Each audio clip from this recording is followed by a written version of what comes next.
Good morning class. আমি সন্তু, তোমরা দেখছো the learning expert 2.0 YouTube channel.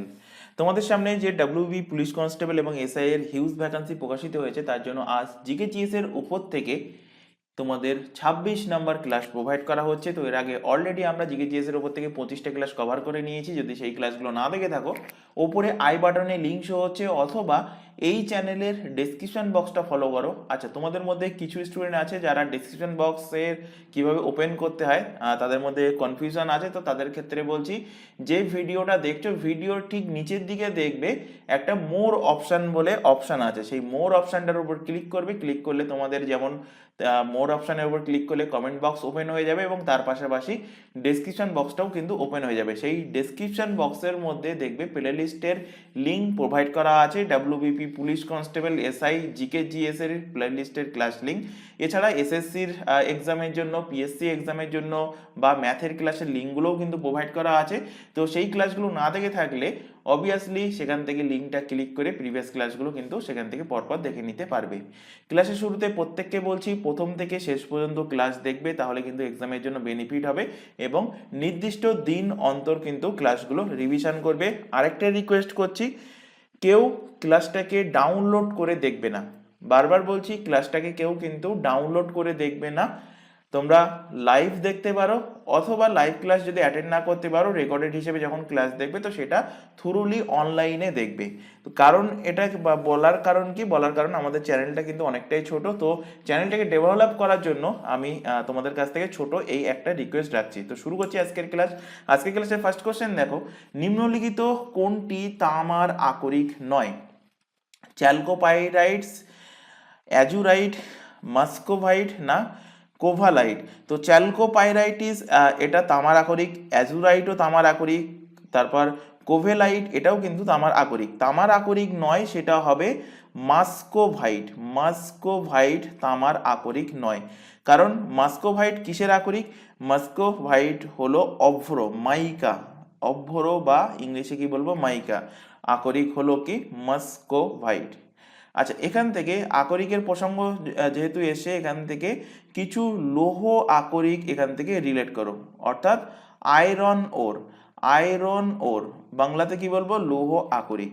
তো লৌহ আকরিক কি কি এক্সামে বহুবার দিয়েছে? Magnetite, magnetite. নেক্সট লেখো হিমাটাইট, ম্যাগনেটাইট, হিমাটাইট। নেক্সট লেখো লিমোনাইট, লিমো, লিমোনাইট।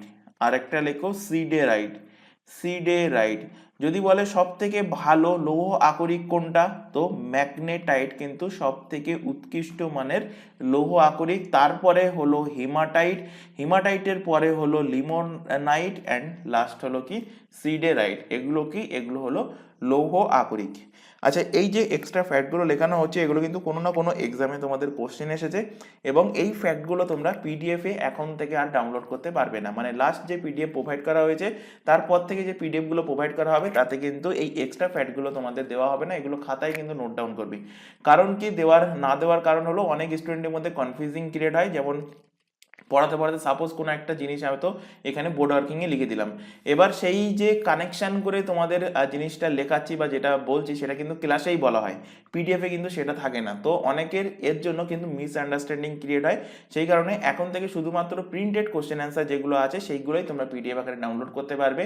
কিভাবে ডাউনলোড করবে? নিচে যে টেলিগ্রাম লিঙ্কটা দেখতে পাচ্ছ, @TheLearningExpertSD, টেলিগ্রামে গিয়ে এইটা লিখে সার্চ করলে আমাদের গ্রুপ তোমাদের সামনে চলে আসবে, অথবা এই চ্যানেলের ডেসক্রিপশন বক্সটা ফলো করো, তার মধ্যে টেলিগ্রাম গ্রুপের লিঙ্ক দেওয়া আছে। তো টেলিগ্রাম গ্রুপের লিঙ্ক এর ওপর ক্লিক করলে আমাদের গ্রুপে জয়েন হতে পারবে, এবং সেখান থেকে প্রত্যেকটা ক্লাসের, অর্থাৎ আজকে যে ক্লাস দেখছো, এর আগে যে ক্লাস হয়ে গেছে বা ভবিষ্যতে যে ক্লাস হবে, প্রত্যেকটা ক্লাসের পিডিএফ তোমরা সেখান থেকে ডাউনলোড করে নিতে পারবে। পরবর্তী কোশ্চেনে চলে আসো, ভারতের কোন শিল্পে সর্বাধিক সংখ্যক কর্মচারী নিযুক্ত আছে? তো সর্বাধিক সংখ্যক কর্মচারী নিযুক্ত আছে আমাদের টেক্সটাইল সেক্টর, অর্থাৎ বস্ত্র বয়ন শিল্পে। অপশান সি এর কিন্তু সঠিক অ্যান্সার হবে। এই সেম কোশ্চেনটা যদি দিত যে ভারতের কোন শিল্পে সব থেকে বেশি মহিলারা নিযুক্ত আছে, তখন অ্যান্সার কি করতাম? তখন অ্যান্সার করতাম চা শিল্প। চা শিল্পে সব থেকে বেশি সর্বাধিক মহিলা, এখানে লিখে দিচ্ছি, সর্বাধিক মহিলা নিযুক্ত আছে কোন শিল্পে? চা শিল্পে কিন্তু সর্বাধিক মহিলা। আর যদি ওভারঅল জিজ্ঞাসা করে সব থেকে বেশি কর্মচারী, তখন মার্কিং করবে বস্ত্র বয়ন শিল্পে। পরের কোশ্চেন দেখো, কানপুর, কানপুর শহরটা কোন নদীর তীরে অবস্থিত? তো এর আগের 25টা ক্লাস যারা দেখেছো তাদের অ্যান্সার করা উচিত, চটজলদি কমেন্ট বক্সে অ্যান্সার কি হবে সেটা লেখা উচিত, কারণ এটা অলরেডি পড়িয়ে দিয়েছি। তো আরো আরেকবার এখান থেকে রিভিশন করাবো। তার আগে দেখো যে কানপুর শহর কোন নদীর তীরে? গঙ্গা নদীর তীরে কানপুর শহর অবস্থিত। কোশ্চেন দেবে কানপুর কোন স্টেটে অবস্থিত? উত্তরপ্রদেশে অবস্থিত কানপুর। তো অপশন বি এর কিন্তু সঠিক অ্যান্সার হবে। তোমাদেরকে বলেছিলাম যখনই হাতে ফাঁকা টাইম থাকবে সেই ফাঁকা টাইমে কিন্তু বসে তোমরা টাইম নষ্ট না করে ইন্ডিয়ার ম্যাপ হোক বা এশিয়ার ম্যাপ হোক সেগুলো দেখার চেষ্টা করবে। এর ফলে কি হবে, যখনই তোমাদের পড়ানো হবে সে জিকে জিএস এর প্রত্যেকটা পয়েন্টেই কিন্তু তোমাদের সেই টপিকগুলো, যে টপিক হোক না কেন, ইতিহাস হোক ভূগোল হোক, তো ম্যাপের সাথে রিলেট করে যদি পড়ো জিনিসটা কিন্তু বহুদিন মুখস্থ থাকবে। যেমন কানপুর শহর এক্ষুনি বললাম, এটা তোমাদের চোখের সামনেই যেই নাম দেখার সাথে সাথেই ভেসে আসবে যে এটা উত্তরপ্রদেশ। উত্তরপ্রদেশের লোকেশন কোটায় সেটাও কিন্তু চোখের সামনে ভেসে আসা উচিত। তো উত্তরপ্রদেশের কানপুর, এটা যদি এরকম ভেসে আসে তাহলে সহজেই জিনিসটা মনে রাখার সুবিধা হবে। আর যদি না ভেসে আসে তাহলে মুখস্থ করতে হবে কানপুর, গঙ্গা, তারপর মুখস্থ করতে হবে আগ্রা, যমুনা, সুররাট, তাপি, এবং এই মুখস্থ 2 দিন বা 3 দিন মনে থাকে, তারপরে মনে থাকে না। তো যাই হোক, যারা শুনবে তারা ভালো পারফর্ম করবে এক্সামে। তো এখান থেকে নোট ডাউন করো, কিছু ইম্পর্টেন্ট শহর লেখাবো। ফার্স্টে লেখো আগ্রা। আগ্রা কোন নদীর তীরে অবস্থিত? আগ্রা অবস্থিত যমুনা, যমুনা রিভারের তীরে, যমুনা রিভারের তীরে অবস্থিত হলো আগ্রা।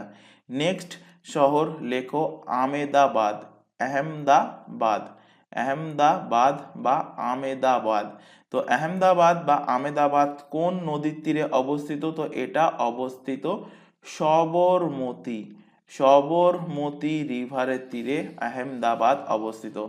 নেক্সট লেখো অযোধ্যা, অযোধ্যা, অযোধ্যা রাম মন্দির কিন্তু প্রতিষ্ঠিত হয়েছে 22 জানুয়ারি। তো কোশ্চেন কিন্তু দিতে পারে কারেন্ট অ্যাফেয়ার্স এর ফ্যাক্ট থেকে যে অযোধ্যা কোন নদীর তীরে অবস্থিত, বা কোশ্চেন দিতে পারে নতুন প্রতিষ্ঠিত রাম মন্দির কোন নদীর তীরে অবস্থিত। তো অ্যান্সার কি হবে? সরজু, বাংলাতে সরজু বলবো, ইংলিশে হলে সারাইউ, সারাইউ রিভারের তীরে বা সরজু নদীর তীরে অবস্থিত।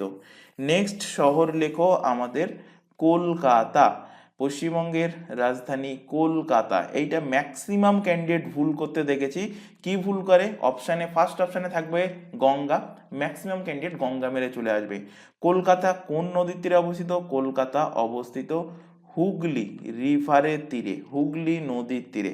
তবে এখানে বলে দিচ্ছি, যদি কোনো কারণে অপশানে হুগলি না থাকে এবং অপশানে দেখতে পেলে গঙ্গা আছে, তখন মোস্ট অ্যাপ্রোপ্রিয়েট অপশান হিসাবে তোমরা গঙ্গা মার্কিং করবে।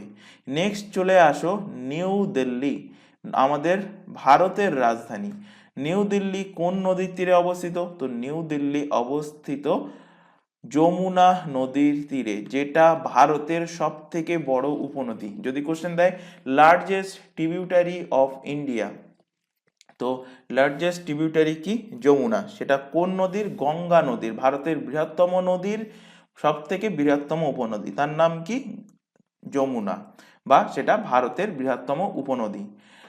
নেক্সট শহর লেখো হায়দ্রাবাদ, হায়দ্রাবাদ।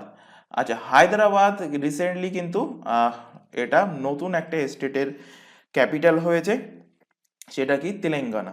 তো তেলেঙ্গানার ক্যাপিটাল কি? হায়দ্রাবাদ। অন্ধ্রপ্রদেশের ক্যাপিটাল হয়ে গেছে এখন অমরাবতী। আগে যখন স্টেট ভাগ হয়েছিল কয়েক বছরের জন্য, তাদের কিন্তু কমন, যেহেতু সেপারেশন হয়নি, তো কমন কিন্তু তাদের রাজধানী ক্যাপিটাল ছিল, এখন কিন্তু রাজধানী সেপারেট হয়ে গেছে। তো হায়দ্রাবাদ কোশ্চেন দেবে কোন নদীর তীরে অবস্থিত? তো হায়দ্রাবাদ মুসি রিভারের তীরে অবস্থিত। এই যেগুলো পড়াচ্ছি এগুলো প্রিভিয়াস ইয়ারে কোনো না কোনো এক্সামে কোশ্চেন এসেছে।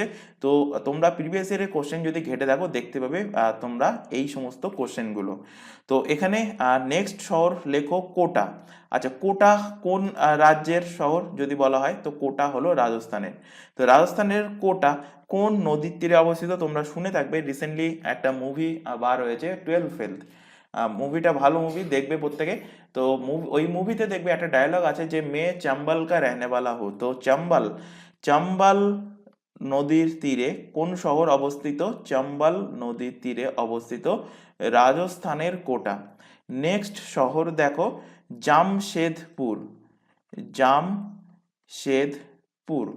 Tata steel and iron company জামশেদপুরে গড়ে উঠেছে। কে গড়ে তুলেছিল? জামশেদজি টাটা, ঝাড়খণ্ডে।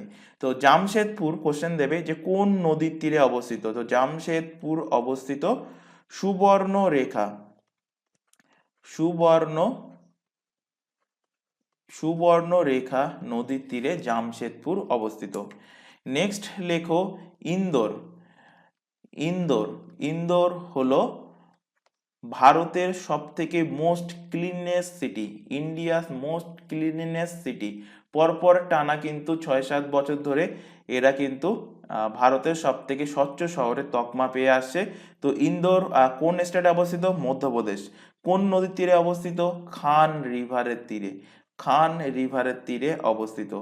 নেক্সট লেখো গুজরাটের সুরাট, সুরাট কোন নদীর তীরে অবস্থিত? তো সুরাট অবস্থিত তাপি রিভারের তীরে।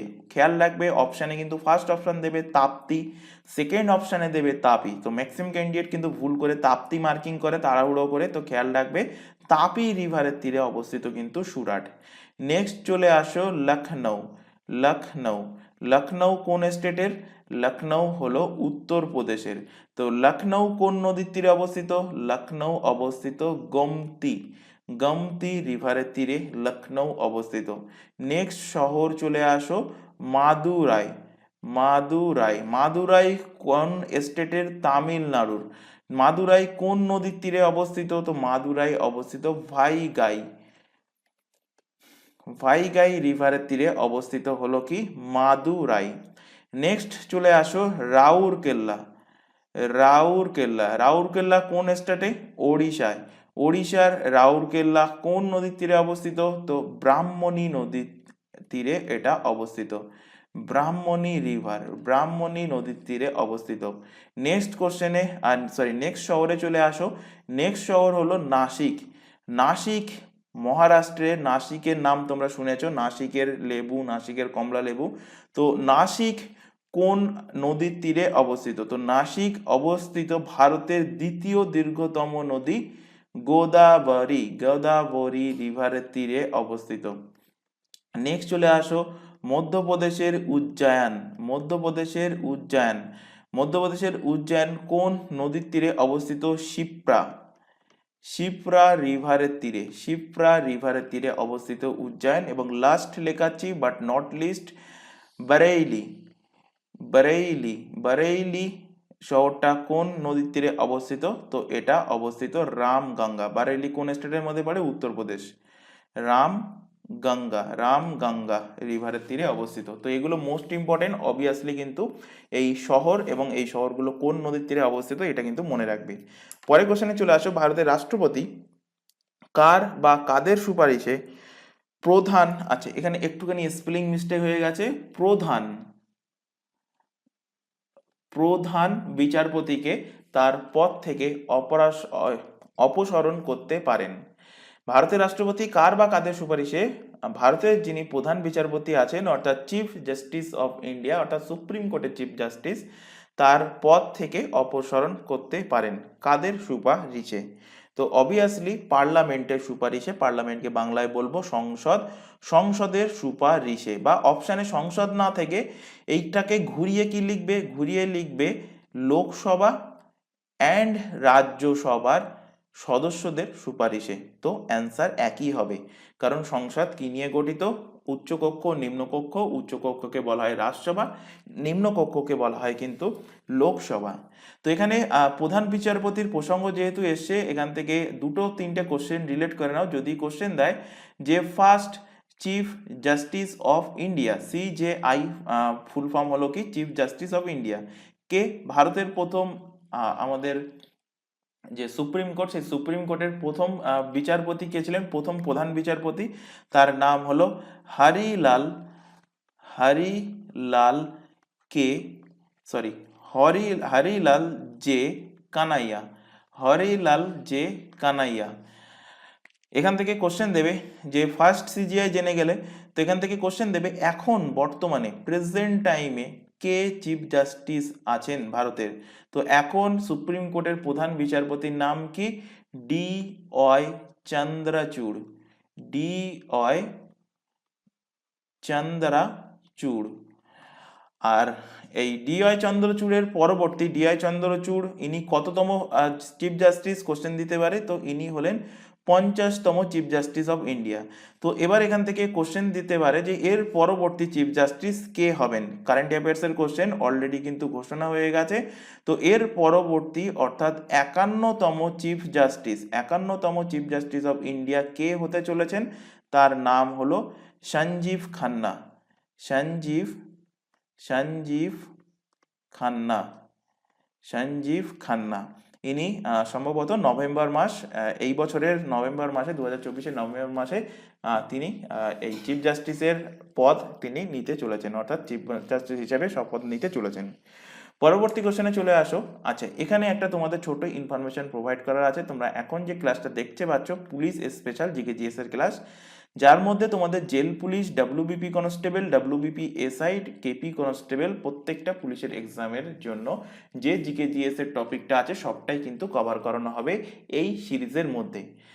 আর বাকি যে এক্সামের নামগুলো দেখতে পাচ্ছ, যেমন PSC miscellaneous, PSC clerkship, SSC এর যে এক্সামগুলো, প্রত্যেকটা এক্সামের জন্য আমাদের দুটো ইউটিউব চ্যানেল মিলিয়ে রেগুলার বেসিসে কিন্তু সম্পূর্ণ ফ্রিতে লাইভ ক্লাস প্রোভাইড করা হচ্ছে। লাইভ ক্লাস অ্যাটেন্ড না করতে পারলে ক্লাস থেকে যাচ্ছে রেকর্ডেড ফরম্যাটে, সুতরাং রেকর্ডেড হিসেবেও কিন্তু তোমরা ক্লাসগুলো দেখে নিতে পারবে।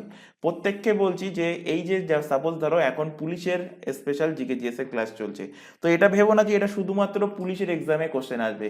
এটা যাবতীয় যে জিকে জিএস এর যে সমস্ত টপিক যে সমস্ত এক্সামে আছে প্রত্যেকটা এক্সামের জন্য এই ক্লাসটা কিন্তু ইম্পর্টেন্ট। তাই প্রত্যেককে বলছি যদি তোমরা পুলিশের এক্সামে প্রিপারেশন না নিয়ে পিএসসির এক্সাম বা এসএসসির এক্সামে প্রিপারেশন নাও, তো এই ক্লাসটা কিন্তু সমানভাবে গুরুত্বপূর্ণ তোমাদের ক্ষেত্রে। আরেকটা কথা এখানে বলে রাখি, তোমাদের এই প্রত্যেকটা এক্সাম যার নাম তোমরা এখানে অন স্ক্রিনে দেখতে পাচ্ছ, প্রত্যেকটা এক্সামের জন্য আমাদের আলাদা আলাদা হোয়াটসঅ্যাপ ব্যাচ ওপেন করা আছে। হোয়াটসঅ্যাপ ব্যাচে যুক্ত হওয়ার একটাই বেনিফিট, কখন কোন ক্লাস হবে তার রুটিন প্রোভাইড করা বা ক্লাসের লিঙ্কগুলো প্রোভাইড করা বা এক্সাম ওরিয়েন্টেড যাবতীয় গুরুত্বপূর্ণ ইনফরমেশন, যেমন কোনো নোটিফিকেশন প্রকাশিত হলে, কোনো অ্যাডমিট কার্ড প্রকাশিত হলে, সব কিছু ইনফরমেশন সবার আগে আমাদের হোয়াটসঅ্যাপ ব্যাচে প্রোভাইড করা হয়। তো হোয়াটসঅ্যাপ ব্যাচে যুক্ত হতে চাইলে নিচে যে হোয়াটসঅ্যাপ নাম্বারটা তোমাদের সামনে ডিসপ্লে হচ্ছে, এই নাম্বারে হোয়াটসঅ্যাপে আমাদেরকে ইনফর্ম করবে। শুধুমাত্র হোয়াটসঅ্যাপ মেসেজ করে, কেউ ভিডিও কল করবে না এই নাম্বারে, কেউ নর্মাল কলও কিন্তু করবে না।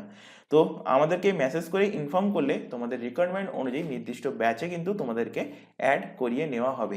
এছাড়া এখানে আরও একটা ইনফরমেশন দেবো, তোমরা এখন যে চ্যানেলে ক্লাসটা দেখছো তার নাম ভালোভাবে দেখে নাও, দ্য লার্নিং এক্সপার্ট 2.0। এই চ্যানেলেই প্রত্যেকটা এক্সামের জন্য GK GS, current affairs, reasoning এবং ইংলিশের ক্লাস সম্পূর্ণ ফ্রিতে পেয়ে যাবে এই চ্যানেল থেকে। আর ম্যাথের ক্লাস করার জন্য আমাদের একটা নতুন চ্যানেল ওপেন করা হয়েছে, চ্যানেলের নামটা ভালোভাবে দেখে নাও, ম্যাথস বাই সন্তু স্যার। চ্যানেলের লোগোটা দেখে নাও। যেহেতু চ্যানেলটা নতুন তাই আমরা এই ক্লাসের ডেসক্রিপশন বক্সে ম্যাথের এই নতুন চ্যানেলের লিঙ্ক প্রোভাইড করে রেখেছি, সেটার উপর ক্লিক করলে আমাদের নতুন ম্যাথের চ্যানেলে চলে যেতে পারবে। এবং যেহেতু চ্যানেলটা নতুন তাই প্রত্যেককে রিকোয়েস্ট করব চ্যানেলটাকে সাবস্ক্রাইব করে বেল আইকনকে অল নোটিফিকেশনে সেট করে রাখো, এবং এটাকেও যদি সাবস্ক্রাইব না করে থাকো এই চ্যানেলটাকেও সাবস্ক্রাইব করে নাও। এবং চ্যানেল দুটোতে রেগুলার বেসিসে ক্লাস চলছে, রেগুলার বেসিসে চ্যানেল দুটো থেকে ক্লাসগুলো করতে থাকো। পরবর্তী কোশ্চেনে চলে আসুন। নিম্নলিখিত কোন ধারাগুলির মাধ্যমে ভারতীয় সংবিধান ধর্মীয় স্বাধীনতার অধিকার প্রদান করেছে? তো এখানে অপশানে আছে দেখো 14 থেকে 18, 19 থেকে 22, 23 থেকে 24, 25 থেকে 28। আচ্ছা, এখানে কিছু ইম্পর্টেন্ট তোমাদের যে ফান্ডামেন্টাল এই যে ধারাগুলো এখানে লেখা আছে, আর্টিকেলগুলো প্রত্যেকটাই কিন্তু ফান্ডামেন্টাল রাইটসের মধ্যে পড়ে। ফান্ডামেন্টাল রাইটস কত নম্বর পার্টে পড়ে? ফান্ডামেন্টাল রাইটস, শর্টে লিখছি ফান্ডামেন্টাল রাইটস। ফান্ডামেন্টাল রাইটস নেওয়া হয়েছে কোন দেশের সংবিধান থেকে? আমেরিকার সংবিধান থেকে। ফান্ডামেন্টাল রাইটস কত নম্বর পার্টের মধ্যে পড়ে? তো পার্ট 3-তে পড়ে। কোন আর্টিকেল থেকে কোন আর্টিকেল পর্যন্ত?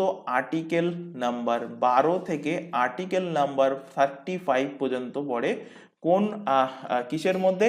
ফান্ডামেন্টাল রাইটসের মধ্যে। তো এই আর্টিকেলগুলো ফান্ডামেন্টাল রাইটসের। তো এর মধ্যে কিছু আর্টিকেল আছে যেগুলো মোস্ট ইম্পর্টেন্ট, সেগুলো আগে আলোচনা করব, তারপরে আমরা অ্যান্সার দেখব। তো ফার্স্টে এখানে হেডিং করো আর্টিকেল নাম্বার। এগুলো কিন্তু মোস্ট ইম্পর্টেন্ট, বহুবার এক্সামে কোশ্চেন দিয়েছে। আর্টিকেল 14, আর্টিকেল 14-এ কি বলা আছে? বলা আছে যে কানুনের আগে সবাই কিন্তু সমান। ইংলিশে বললে কি বলবো? Equality, equality, equality before law, equality before law. কানুনের আগে কিন্তু সবাই সমান। এবং এছাড়া আরেকটা কথা বলা আছে, equality protection law, equality, equality protection, equality protection law বলা আছে কোন আর্টিকেলে? Article number 14-তে। অর্থাৎ কানুনের কাছে সমান সংরক্ষণ, আর কানুনের আগে সবাই কিন্তু সমান। নেক্সট এখানে হেডিং করো পরবর্তী article, article number 15, article number 15। Article number 15-এ তো কি বলা আছে? বলা আছে যে পজিটিভ ডিসক্রিমিনেশন করা যাবে, ডিসক্রিমিনেশন করা যাবে না। আর কিছু কিছু আছে পজিটিভ ডিসক্রিমিনেশন, সেটা করা যাবে, সেটা পরে বলছি। তো ডিসক্রিমিনেশন অর্থাৎ কি? কোনো সরকার বা কোনো গভর্নমেন্ট, রাজ্য সরকার হোক বা কেন্দ্র সরকার হোক বা কোনো ব্যক্তি হোক, দ্বিতীয় কোনো ব্যক্তির সাথে ধর্ম, দ্বিতীয় কোনো ব্যক্তির সাথে ধর্ম, জাতি, 5টা বিষয়, ধর্ম, জাতি, বংশ, লিঙ্গ, ধর্ম, জাতি, বংশ, লিঙ্গ, আরেকটা হলো বার্থ প্লেস অর্থাৎ জন্মস্থান।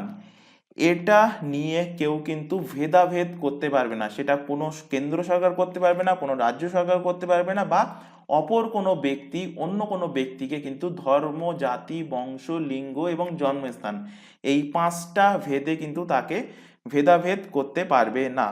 তবে কিছু কিছু ক্ষেত্রে পজিটিভ এই ভেদাভেদকে কি বলা হয়? ডিসক্রিমিনেশন।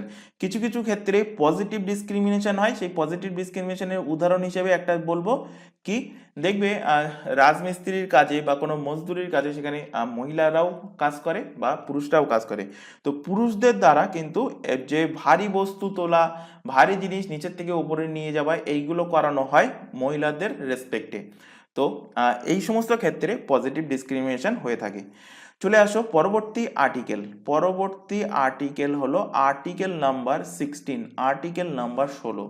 আর্টিকেল নাম্বার 16-তে কি বলা হয়েছে? আর্টিকেল নাম্বার 16-তে বলা হয়েছে সরকারি চাকরিতে লোক নিয়োগের সমানতা, অর্থাৎ equality, equal opportunity, equality of opportunity, equality, equality of opportunity,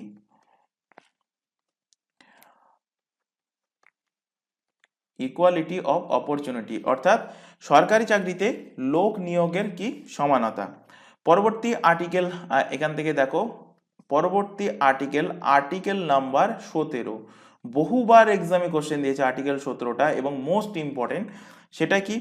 এই আর্টিকেল 17-তে কি বলা আছে? বলা আছে অস্পৃশ্যতা দূরীকরণ, অর্থাৎ ইংলিশে কি বলবো? Abolition of, abolition of untouchability, abolition of untouchability, untouchability বলা হয়েছে কত নম্বর আর্টিকেলে? বলা হয়েছে আর্টিকেল নাম্বার 17-তে। পরবর্তী আর্টিকেলে চলে আসো, article number, article number 18।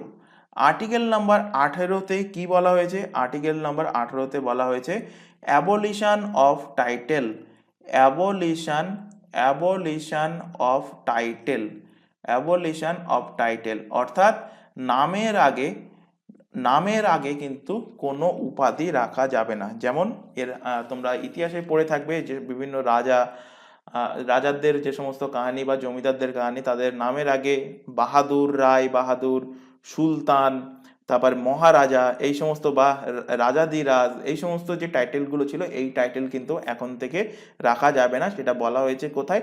Fundamental রাইটসের 18 নম্বর আর্টিকেলে। কিন্তু গভর্নমেন্টের তরফ থেকে যেমন পদ্মশ্রী অ্যাওয়ার্ড বা পদ্মবিভূষণ বা একাডেমিক যে সমস্ত একাডেমিক বা মিলিটারি যে সমস্ত অনারগুলো, যে সমস্ত টাইটেলগুলো, সেই টাইটেলগুলো কিন্তু নামের আগে রাখা যেতে পারে।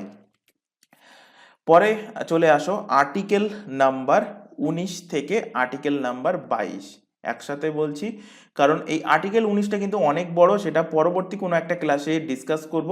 আর্টিকেল 19 থেকে আর্টিকেল 22 এগুলোকে কি বলা হয়, এই এখান থেকে 19, 20, 21, 22 এই চারটে আর্টিকেলকে বলা হয় right two freedom.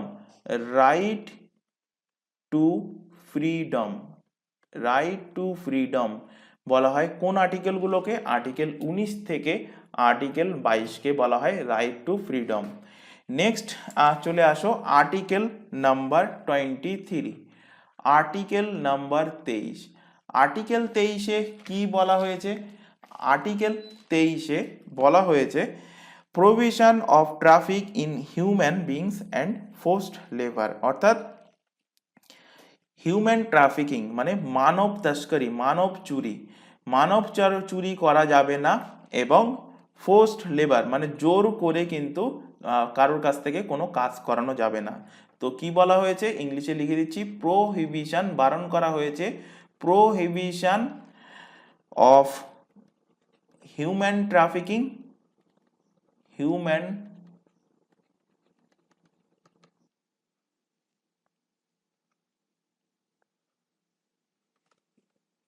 Trafficking and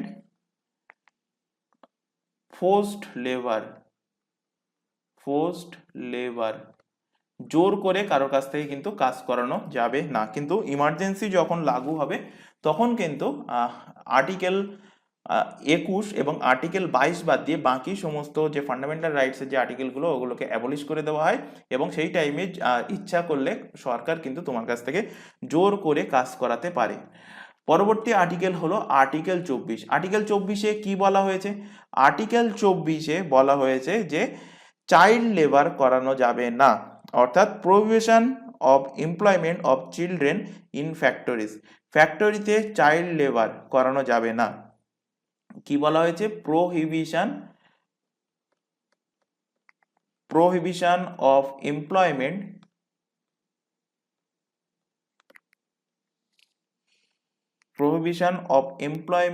of children in factories, ফ্যাক্টরিতে কিন্তু চাইল্ড লেবার করানো যাবে না। পরে চলে আসো আর্টিকেল 25 থেকে আর্টিকেল 28, আর্টিকেল 25 থেকে আর্টিকেল 28। এটাকে কি বলবো? এটাকে বলবো, এই আর্টিকেলগুলোকে, যে ধার্মিক স্বাতন্ত্রতা, যেটা এখানে তোমাদের কোশ্চেনে ছিল। আর্টিকেল কি ছিল? ধার্মিক স্বাধীনতা। আর্টিকেল 25 থেকে আর্টিকেল 28, অর্থাৎ আর্টিকেলগুলোকে কি বলা হয়? বলা হয় right two freedom two religion, right two freedom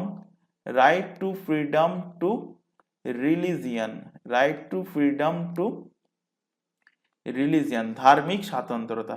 তো আর্টিকেল 25, আর্টিকেল 26, আর্টিকেল 27 এবং আর্টিকেল 28 এইগুলোতে কি বলা হয়েছে সেগুলো একটু ডিটেলসে ডিসকাস করে নেব। আর্টিকেল 25 লেখো।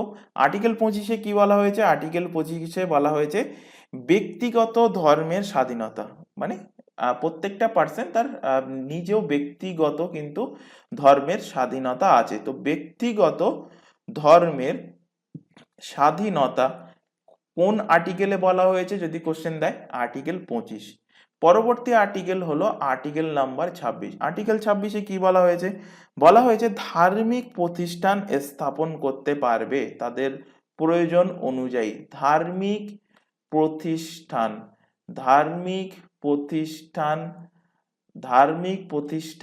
স্থাপনের স্বাধীনতা, ধার্মিক প্রতিষ্ঠান স্থাপনের স্বাধীনতা বলা হয়েছে আর্টিকেল নাম্বার 26-এ, অর্থাৎ freedom to manage religious affairs বলা হয়েছে কত আর্টিকেলে? আর্টিকেল নাম্বার 26-এ বলা হয়েছে।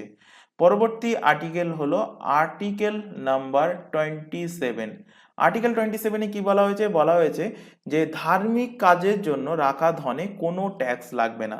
ধার্মিক কাজের ধার্মিক কাজের জন্য যে টাকা রাখা হয়েছে সেই টাকার কিন্তু কোনো রকম ট্যাক্স লাগবে না। ধার্মিক কাজে কোনো রকম ট্যাক্স লাগবে না। পরবর্তী আর্টিকেল হলো আর্টিকেল নাম্বার 28। আর্টিকেল 28-এ কি বলা হয়েছে? বলা হয়েছে সরকারি খরচে চলা যে সমস্ত শিক্ষা প্রতিষ্ঠান আছে সেখানে কোনো ধার্মিক শিক্ষা দেওয়া যাবে না। অর্থাৎ ইংলিশে কি বলবো? Freedom from attending freedom from attending religious instruction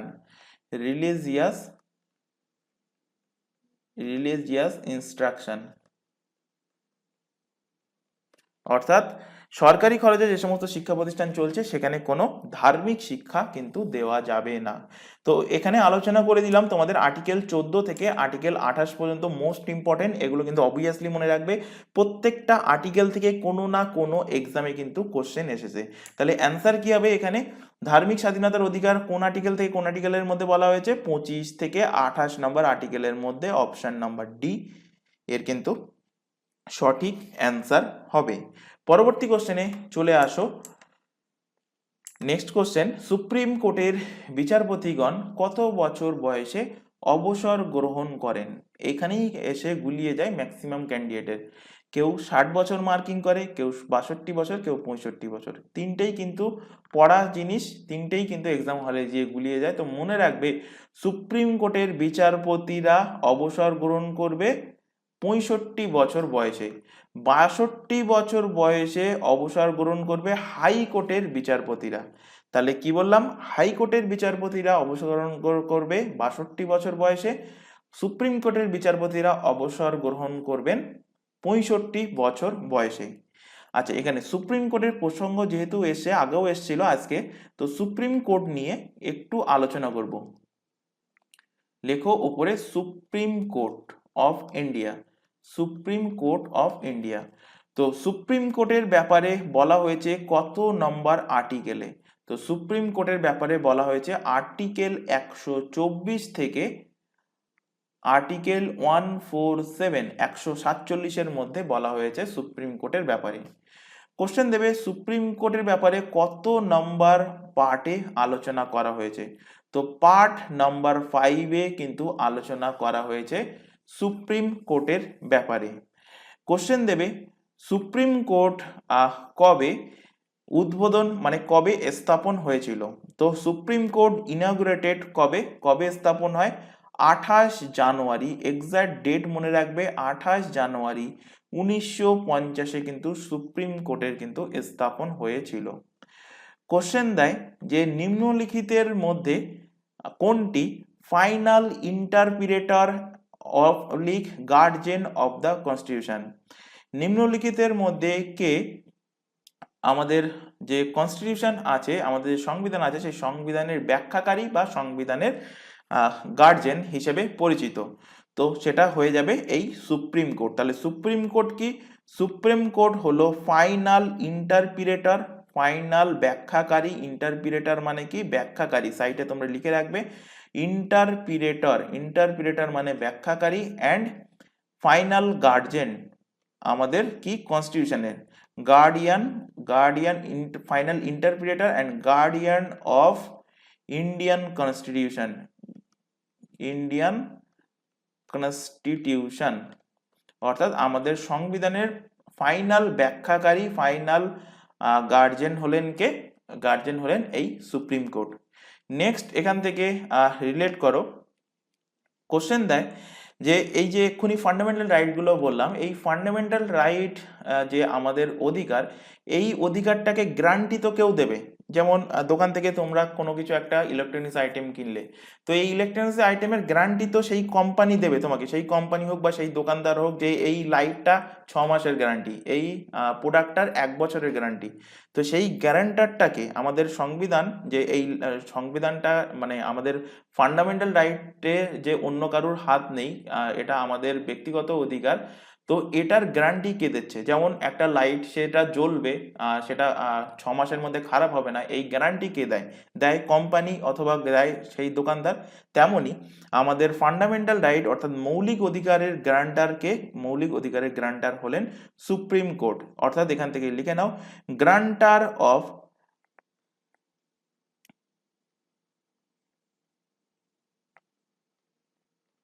guarantor of fundamental rights কে, সেটা হলো সুপ্রিম কোর্ট।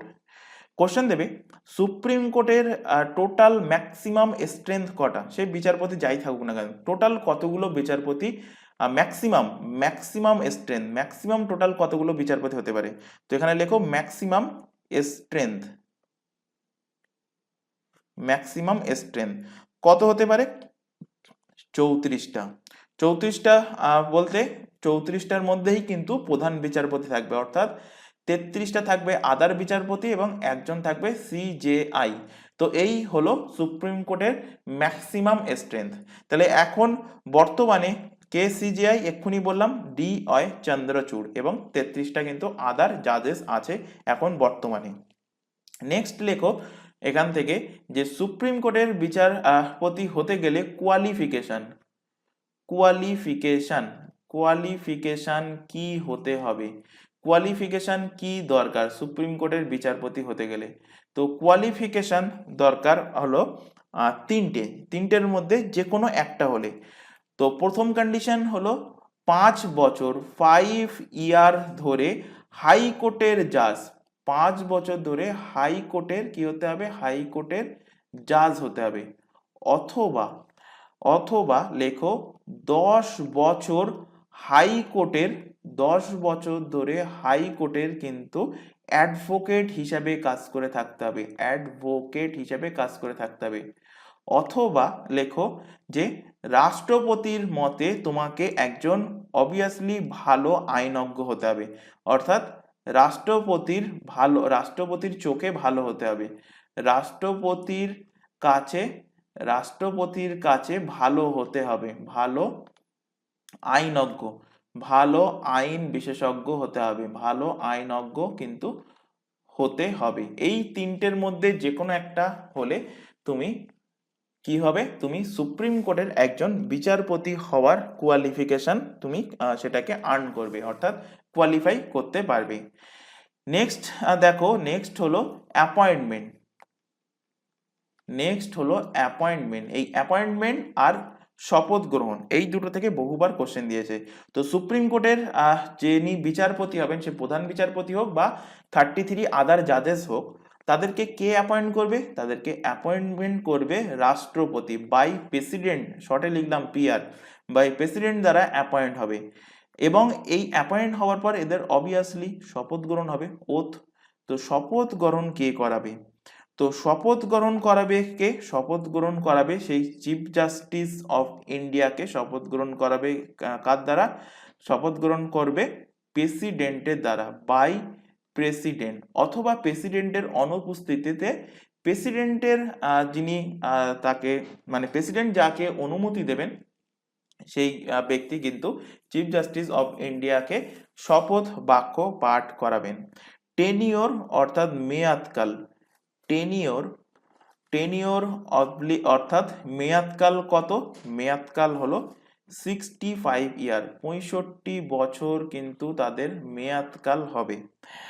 নেক্সট এখান থেকে পয়েন্ট করো, এখান থেকে রিজাইন, রিজাইন মানে সুপ্রিম কোর্টের বিচারপতি যদি রিজাইন করতে চায়, অথবা সুপ্রিম কোর্টের কোনো বিচারপতিকে যদি তাড়ানো হয়, রিমুভাল, তাহলে এই দুটোই কি হবে? রিজাইন করতে চাইলে রিজাইন পত্র প্রেসিডেন্টের কাছেই জমা দেবে, আর তাড়াবে কে? কোনো যদি অসাংবিধানিক কাজ করে তো তাড়াবেও সেই কিন্তু প্রেসিডেন্ট গিয়ে কিন্তু তাড়াবে। এবার এখান থেকে পরবর্তী পয়েন্ট নোট ডাউন করো, এদের স্যালারি, স্যালারি। কোশ্চেন দেয় যে ভারতের সুপ্রিম কোর্টের বিচারপতিদের স্যালারি কোথা থেকে প্রোভাইড করা হয়? তো প্রোভাইড করা হয় সঞ্চিত তহবিল থেকে। ইংলিশে বললে কি বলবো? কনসোলিডেটেড ফান্ড থেকে। কনসোলিডেটেড কনসোলিডেটেড ফান্ড, অর্থাৎ সঞ্চিত তহবিল থেকে এদের কিন্তু স্যালারি প্রোভাইড করা হয়। সুপ্রিম কোর্টের প্রসঙ্গ যেহেতু এসছে, লাস্ট পয়েন্ট যেটা ইনক্লুড করাবো সেটা হলো রিট। সুপ্রিম কোর্ট রিট জারি করতে পারে, হ্যাঁ জারি করতে পারে। হাইকোর্ট রিট জারি করতে পারে, হ্যাঁ রিট জারি করতে পারে। তো কোশ্চেন দেবে যে সুপ্রিম কোর্ট যে রিট জারি করে কটা রিট? 5টা রিট। তো এই রিটটা কোন আর্টিকেলের দ্বারা সুপ্রিম কোর্ট জারি করে? তো সুপ্রিম কোর্ট জারি করে আর্টিকেল নাম্বার 32-এর দ্বারা। আর এখানে পাশে লিখে রাখো, হাইকোর্ট রিট জারি করে, হাইকোর্ট রিট জারি করবে কোন আর্টিকেলের দ্বারা? আর্টিকেল নাম্বার 226 দ্বারা হাইকোর্ট কিন্তু রিট জারি করতে পারে। 5টা রিট কি কি এখানে শর্টে একটুখানি বলে দিচ্ছি। Habeas corpus, habeas corpus, next হলো ম্যান্ডামাস, নেক্সট হলো প্রোহিবিশন,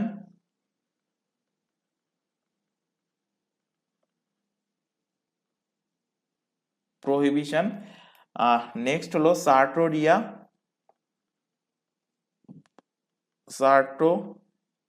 সার্টোরারি, আর আরেকটা উপরে লিখে দিচ্ছি, আরেকটা হলো কিউ ওয়ারেন্টো। এগুলোর মধ্যে কি বলা আছে এগুলো নিয়ে ডিটেলসে ডিসকাস করব, কারণ এখান থেকে কিন্তু কোশ্চেন দেয়। তো আজকে না, পরে অন্য একটা ক্লাসে কিন্তু আমরা ডিসকাস করব এই 5টা যে রিট আছে, 5টা রিটের মধ্যে কখন কোন রিটটা জারি করে।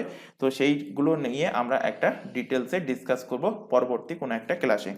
পরের কোশ্চেনে চলে আসো, নিচের মধ্যে কে 2023 সালের ন্যাশনাল গেমসে তীরন্দাজে স্বর্ণ পদক জিতেছে? তো স্বর্ণ পদক জিতেছে 2023 সালে। কে জিতেছে? দীপিকা কুমারী জিতেছে। অপশন বি এর কিন্তু সঠিক অ্যান্সার হবে। তো 2023-এর যে ন্যাশনাল গেমস, এই ন্যাশনাল গেমসের আয়োজন কোথায় হয়েছিল? হোস্ট কোথায় হয়েছিল?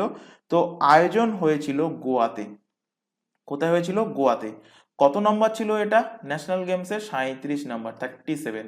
তাহলে এর পরবর্তী 38 যে ন্যাশনাল গেমস, 38 ন্যাশনাল গেমস, এই ন্যাশনাল গেমস এটা তাহলে কবে আয়োজন করা হবে? 2024-এ আয়োজন হবে। 2024-এর আয়োজনটা কোন স্টেট করবে? স্টেট হবে। আচ্ছা, কোথায় হবে সেটা আগে জেনে নাও। এক্সাক্ট জায়গার নামই কিন্তু এখন জানতে চাইছে এক্সামে। তো দেরাদুনে হবে। দেরাদুন কোন স্টেটের মধ্যে পড়ে? উত্তরাখণ্ড। কোন স্টেট? উত্তরাখণ্ড। উত্তরাখণ্ডের মধ্যে পড়ে। কত নাম্বার? 38 number national games. পরবর্তী কোশ্চেনে চলে আসো, কোন পঞ্চবার্ষিকী পরিকল্পনায় আইআরডিপি প্রোগ্রাম চালু হয়? আইআরডিপির ফুল ফর্ম পড়িয়েছিলাম, কি বলেছিলাম? I for integrated, R for হলো rural, integrated rural, D for হলো ডেভেলপমেন্ট,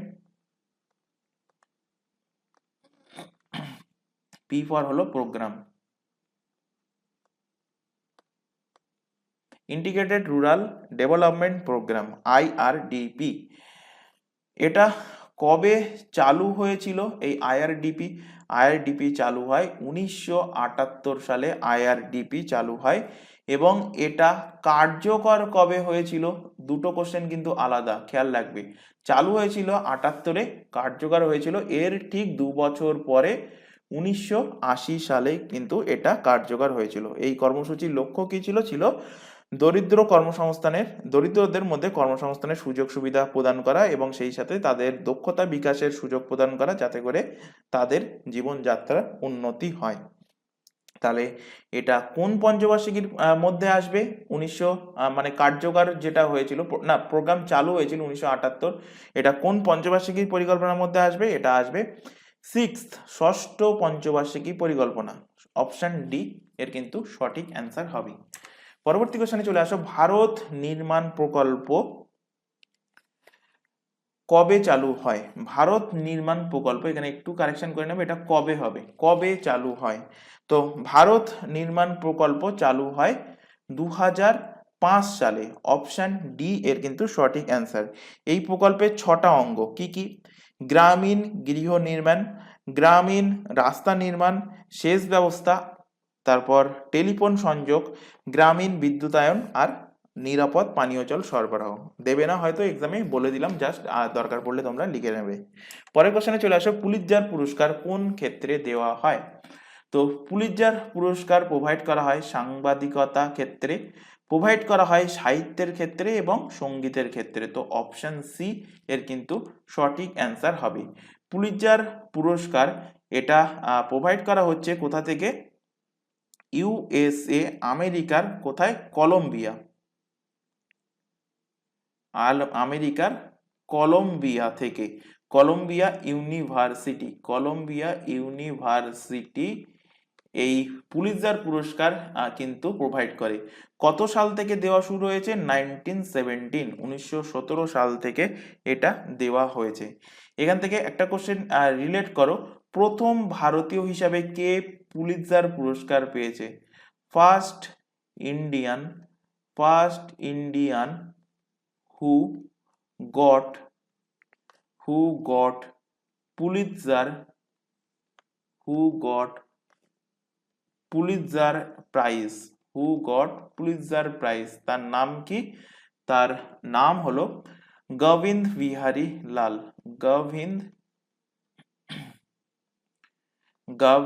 বিহারী, গোবিন্দ বিহারী লাল। কবে পেয়েছে? 1937 সালে তিনি কিন্তু এই পুলিৎজার পুরস্কার পেয়েছেন প্রথম ভারতীয় হিসাবে। এক্সামে কোশ্চেন দিয়েছিল, কোশ্চেনটা মনে রাখবে। পরে কোশ্চেন দেখো, পারমাণবিক বোমা কে আবিষ্কার করেন? তো পারমাণবিক বোমা আবিষ্কার করেন ওপেনহেইমার। কে আবিষ্কার করেন? শুধু এইটুকুই মনে রাখতে বলেছিলাম, ওপেনহেইমার। তো রবার্ট জে ওপেনহেইমার পারমাণবিক বোমা আবিষ্কার করে। অপশন বি এর কিন্তু সঠিক অ্যান্সার হবে। কবে আবিষ্কার করেছিল তিনি? আবিষ্কার করেন কবে? 1945 সালে।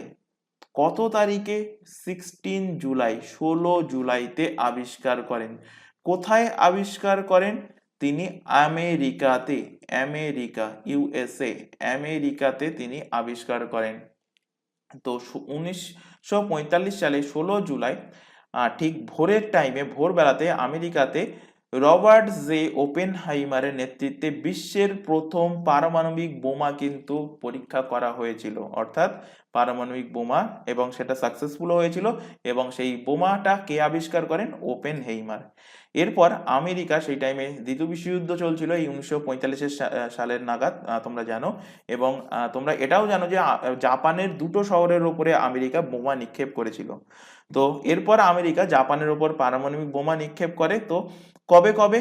একটা হলো 6 আগস্ট, 16 জুলাইতে আবিষ্কার করে ঠিক তার পরের মাসে 6 আগস্ট 1945 সালে জাপানের হিরোশিমা। কোন শহর? হিরোশিমা। খেয়াল রাখবে, কোশ্চেন দেয় কিন্তু এখান থেকে। হিরোশিমা। আরেকটা ঠিক এর 3 দিন পরে, মানে 6 আগস্টের জাস্ট 3 দিন পরে 9 আগস্টে জাপানেরই শহর, 1945 সালে জাপানেরই শহর নাগাসাকি, নাগাসাকি। আশা করি প্রত্যেকেই ছোটবেলায় ইতিহাসে আমরা এই দুটো শহরের নাম পড়ে এসেছি, হিরোশিমা, নাগাসাকি, জাপানের শহর দুটোতে আমেরিকা পরমাণু বোমা বিক্ষেপ করে। এবার এখান থেকে আরো ডিটেলসে তোমাদের পড়তে হবে। ডিটেলস বলতে কি, এখান থেকে কোশ্চেন দেবে, হিরোশিমা শহরে যে পারমাণবিক বোমাটাকে নিক্ষেপ করা হয়েছিল তার নাম কি? তার নাম হলো লিটল বয়, লিটল বয়। তারপর নাগাসাকি শহরে, মনে রাখার সব থেকে সহজ উপায় বলে দিচ্ছি, নাগাসাকি শহরে যে পারমাণবিক বোমাটাকে নিক্ষেপ করা হয়েছিল সেটা হলো ফ্যাট ম্যান। তো প্রথমে সাপোজ ধরো তুমি প্রথমে কোনো একটা কাজ করতে যাচ্ছ, তো সেই কাজটা তুমি কি করবে? অল্পের মধ্যে মানে অল্প কিছু জিনিস নিয়ে সেই কাজটা সাকসেসফুল হচ্ছে কিনা সেটা চেক করবে। তারপরে যখন দেখলে হ্যাঁ সাকসেসফুল হয়ে গেল, তখন কি করবে, তখন তুমি ওয়ার্কলোডটা বেশি নিয়ে নিলে, আরো বেশি কাজ করলে, বেশি জিনিস নিয়ে কাজ করতে শুরু করলে। তো এখান থেকে সেইভাবে মনে রাখতে পারো, ফার্স্টে ছোট কাজ মানে লিটিল লিটিল জিনিস সেখানে ফেলা হয়েছিল, তো ফার্স্টের যে বোমাটা সেটা হয়ে যাবে লিটিল বয়। পরবর্তীতে যখন দেখলো এটা সাকসেসফুল হয়ে গেছে, তো পরবর্তীতে মোটা জিনিসকে ফেলে দিল, অর্থাৎ ফ্যাটি মানুষকে, ফ্যাট ম্যানকে ফেলে দিল। তো ফ্যাট ম্যান কোথায় ফেলেছে? নাগাসাকি শহরে। এবার এখান থেকে যে কোশ্চেনটা দেবে সেটা কি, সেটা হলো এই দুটো শহরেই কিন্তু প্লেনের মাধ্যমে বোম দুটো ফেলা হয়েছিল। কি plane? B-29 bomber plane.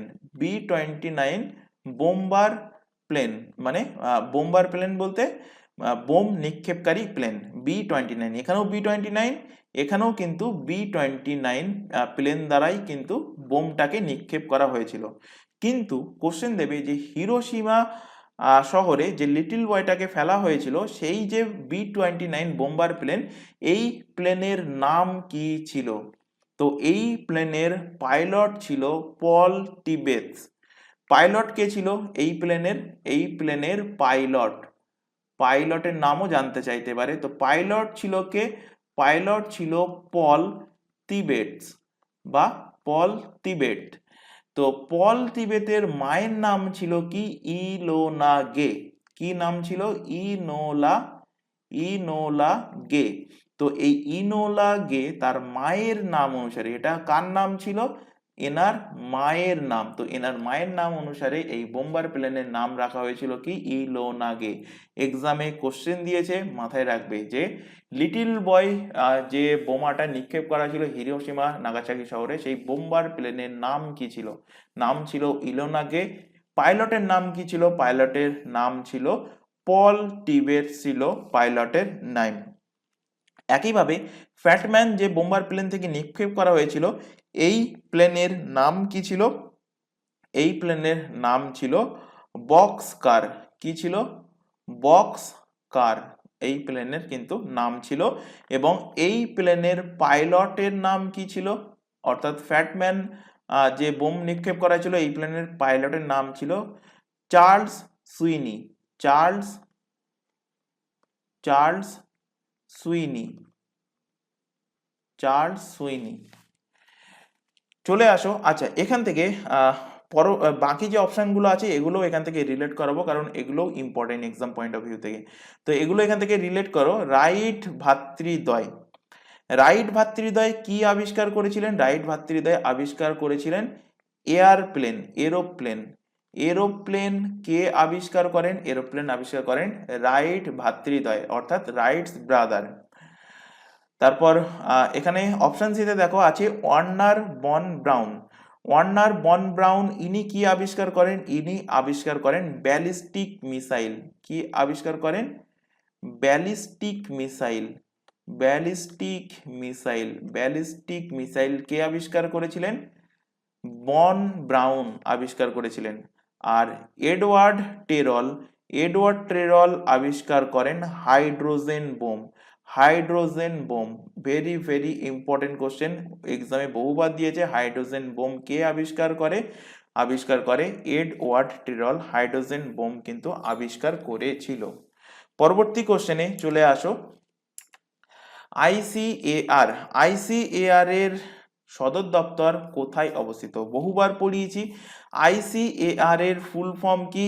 I for হলো ইন্ডিয়ান, আই ফর হলো ইন্ডিয়ান, সি ফর হলো council, Indian council, A for agriculture, agriculture, R for কি? রিসার্চ। ইন্ডিয়ান কাউন্সিল এগ্রিকালচার রিসার্চের সদর দপ্তর কোথায় অবস্থিত? সেটা অবস্থিত কিন্তু আমাদের ভারতের রাজধানী নিউ দিল্লিতে এর সদর দপ্তর অবস্থিত। এবার এখান থেকে কিছু রিসার্চ ইনস্টিটিউটের সদর দপ্তর আমরা রিলেট করব, যেগুলো এর আগের ক্লাসগুলোর মধ্যে সম্ভবত একবার কি দুবার কিন্তু তোমাদের পড়ানো হয়েছে। তো এখান থেকে আরবার একবার রিভিশন হয়ে যাবে। তো ফার্স্টে লেখো যে central tobacco, central tobacco research institute. Research institute. আচ্ছা, এর পরবর্তী থেকে রিসার্চ ইনস্টিটিউটকে আমি শর্টে লিখবো আর ফুল স্টপ আই দিয়ে, রিসার্চ ইনস্টিটিউট। রিসার্চ ইনস্টিটিউট কোথায় অবস্থিত? সেন্ট্রাল টোব্যাকো রিসার্চ ইনস্টিটিউট অবস্থিত রাজমান্ড্রি। রাজমান্ড্রি। রাজমান্ড্রি কোন স্টেটের মধ্যে পড়ে? অন্ধ্রপ্রদেশ। অন্ধ্রপ্রদেশ। তো শর্টে লিখছি এখানে এপি, ফুল ফর্মে খাতায় নোট ডাউন করে নেবে, পরবর্তীতে হয়তো মনে হতে পারে অরুণাচল প্রদেশ, তাই অন্ধ্রপ্রদেশ তোমরা লিখে রাখবে। নেক্সট লেখো, নেক্সট তিনটে একসাথে পড়াবো। National sugar research institute. National sugar research institute কোথায় অবস্থিত? এর সাথে আরো দুটো লিখে নাও। ন্যাশনাল সুগার কেন, সুগার মানে চিনি, সুগার কেন মানে আখ। তো ন্যাশনাল সুগার কেন রিসার্চ ইনস্টিটিউট কোথায় অবস্থিত? আরেকটা কোশ্চেন দেয়, ন্যাশনাল সুগার কেন ব্রিডিং, ন্যাশনাল সুগার কেন ব্রিডিং রিসার্চ ইনস্টিটিউট কোথায় অবস্থিত? তিনটেই কিন্তু ইম্পর্টেন্ট। তো ন্যাশনাল সুগার রিসার্চ ইনস্টিটিউট এটা অবস্থিত কোথায়? ন্যাশনাল সুগার রিসার্চ ইনস্টিটিউট উত্তরপ্রদেশে কানপুরে অবস্থিত। কোথায়? কানপুর। কানপুর ইউপিতে, কানপুর উত্তরপ্রদেশে অবস্থিত। সুগারকেন রিসার্চ ইনস্টিটিউট এটাও কিন্তু উত্তরপ্রদেশের কোথায়? উত্তরপ্রদেশের লখনৌ। লখনৌ উত্তরপ্রদেশে অবস্থিত। আর সুগারকেন ব্রিডিং রিসার্চ ইনস্টিটিউট অর্থাৎ আখ ব্রিডিং এর রিসার্চ ইনস্টিটিউট সেটা অবস্থিত কোথায়? সেটা অবস্থিত Coimbatore.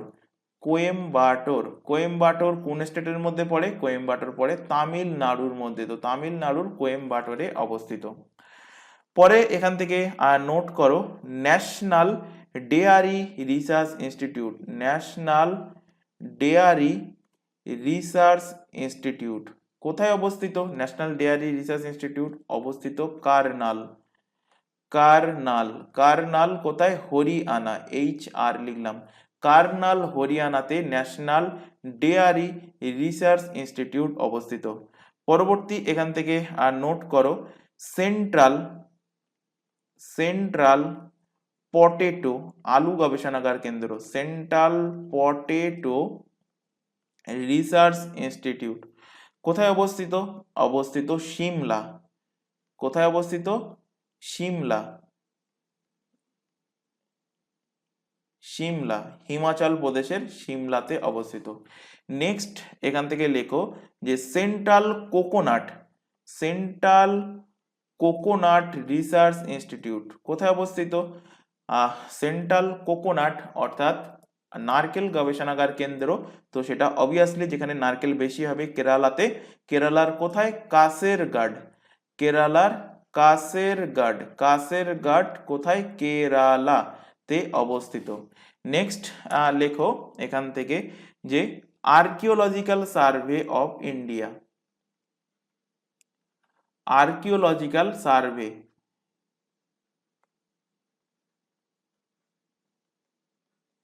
Archaeological survey of India কোথায় অবস্থিত? আর্কিওলজিক্যাল সার্ভে অফ ইন্ডিয়া সেটা অবস্থিত আমাদের কলকাতা শহরে। কলকাতাতে আরেকটা রিসার্চ ইনস্টিটিউট আছে, সেটা কি প্রত্যেকে জানো? পাট গবেষণাগার কেন্দ্র অর্থাৎ সেন্ট্রাল জুট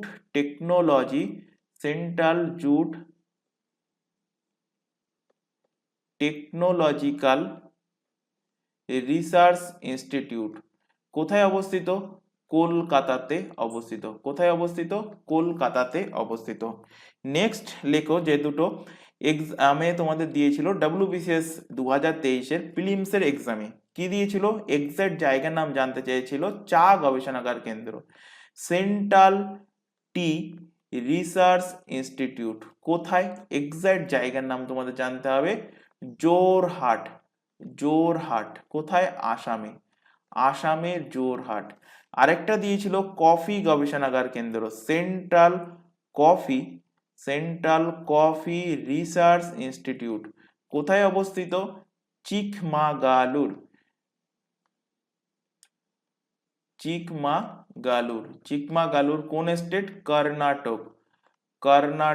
কর্ণাটকের চিকমাগালুরে অবস্থিত কি? কফি গবেষণাগার কেন্দ্র। আরো দুটো তিনটে এখান থেকে নোট ডাউন করে নাও। কোশ্চেন দিতে পারে তোমাদের এখান থেকে যে central road research institute, central road research institute কোথায় অবস্থিত? এটা অবস্থিত কোথায়? ভারতের রাজধানী নিউ দিল্লিতে অবস্থিত। কোশ্চেন দেবে তোমাদের এখান থেকে যে সেন্ট্রাল ড্রাগ রিসার্চ ইনস্টিটিউট কোথায় অবস্থিত? সেন্ট্রাল ড্রাগ রিসার্চ ইনস্টিটিউট অবস্থিত উত্তরপ্রদেশের লখনউ ইউপিতে অবস্থিত। কোশ্চেন দেবে সেন্ট্রাল ফুড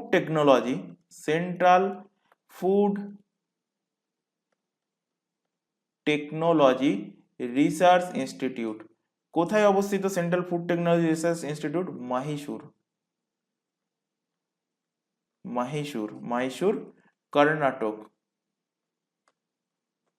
মাহিসুর কর্ণাটকে অবস্থিত।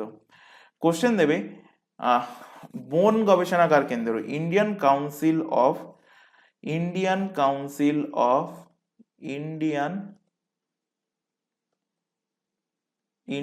কাউন্সিল অফ ফরেস্ট্রি রিসার্চ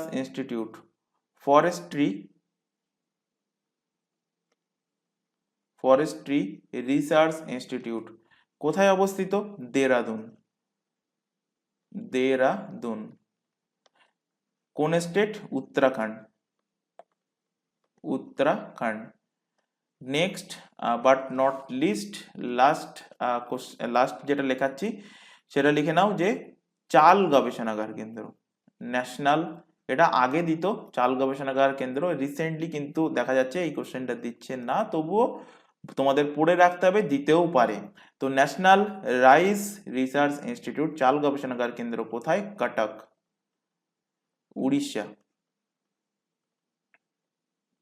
উড়িষ্যার কটকে চাল গবেষণাগার কেন্দ্র অবস্থিত। পরবর্তী কোশ্চেনে চলে আসো এখান থেকে। নেক্সট কোশ্চেন, কোন রাজ্যে কারচি পূজা আঞ্চলিক উৎসবটি পালিত হয়? তো কারচি পূজা কোন রাজ্যের? কারচি পূজা হলো ত্রিপুরার কারচি পূজা। অপশন এ এর কিন্তু সঠিক অ্যান্সার হবে। তো কারচি বা অনেক সময় কারচি বা অনেক সময় থাকবে তোমাদের হয়তো খারচি, তো একই উচ্চারণ, যেহেতু ইংলিশ নাম থেকে উচ্চারণটা বাংলাতে করা হয়েছে, তো খারচি বা কারচি পূজা কোন স্টেটের? সেটা হয়ে যাবে তোমাদের ত্রিপুরা রাজ্যের। আচ্ছা, বাকি স্টেটগুলো একটুখানি রিলেট করিয়ে দিই। বিহারের যে ফেমাস উৎসব আছে তার মধ্যে সব থেকে ফেমাস হলো ছট পূজা। আরেকটা হলো করম পূজা। ছট আর করম পূজা কোন স্টেটের? বিহারের। অন্ধ্রপ্রদেশ থেকে রিলেট করো পোঙ্গাল কোন স্টেটের? অন্ধ্রপ্রদেশের পূজা। আরেকটা রিলেট করো এখান থেকে টেমপেম এও কিন্তু অন্ধ্রপ্রদেশের। রাজস্থান থেকে রিলেট করো, রাজস্থানের উৎসব হলো পুষ্কর মেলা কোন স্টেটের? রাজস্থানের। আরেকটা রিলেট করো তেজ পুষ্কর মেলা, এগুলো হলো রাজস্থানের আঞ্চলিক উৎসব। আচ্ছা, এখানে ত্রিপুরা যেহেতু অ্যান্সার এসেছে, ত্রিপুরা থেকে একটুখানি কিছু স্ট্যাটিক ফ্যাক্ট রিলেট করাবো। ত্রিপুরার ক্যাপিটাল কি? কারণ নর্থ ইস্ট সাইডের ক্যাপিটাল কিন্তু এক্সামে দিয়ে থাকে, তো সেই কারণে রিলেট করাচ্ছি। আগারতলা। ত্রিপুরার বর্তমান যিনি চিফ মিনিস্টার আছেন, সাপোজ ধরো কোনো ক্যান্ডিডেট এই ক্লাসটাকে, আমি প্রত্যেক ক্লাসেই কিন্তু বলি, এই ক্লাসটাকে 1 মাস 2 মাস 3 মাস 5 মাস পরে যদি দেখো, তো চিফ মিনিস্টার, গভর্নর বা যখন কোনো প্রাইম মিনিস্টার পড়াবো বা প্রেসিডেন্ট পড়াবো, এগুলো কিন্তু চেঞ্জ হতেই পারে। তো যদি চেঞ্জ হয় ঠিক এক্সামের 5 দিন আগে কি 1 সপ্তাহ আগে তোমরা সেটা গুগল সার্চ করে দেখে আপডেট করে নেবে। তো আর যারা কারেন্ট অ্যাফেয়ার্সের ক্লাস ফলো করছো তাদেরকে সেখানে কিন্তু আপডেট করে দেওয়া হবে। চিফ মিনিস্টার কে? মানিক শাহ। মানিক শাহ। আর গভর্নরকে গভর্নরকে নিযুক্ত আছেন ইন্দ্রসেনা রেড্ডি। ইন্দ্রসেনা রেড্ডি গভর্নর পদে ত্রিপুরার গভর্নর পদে নিযুক্ত আছেন। পরবর্তী কোশ্চেনে চলে আসো। এখানে ফার্স্ট স্তম্ভ এবং সেকেন্ড স্তম্ভের মধ্যে মিল দেখাতে হবে। তো এখানে কোনটা কারেক্ট অ্যান্সার হবে? তো এখান থেকে ফার্স্টে দেখো,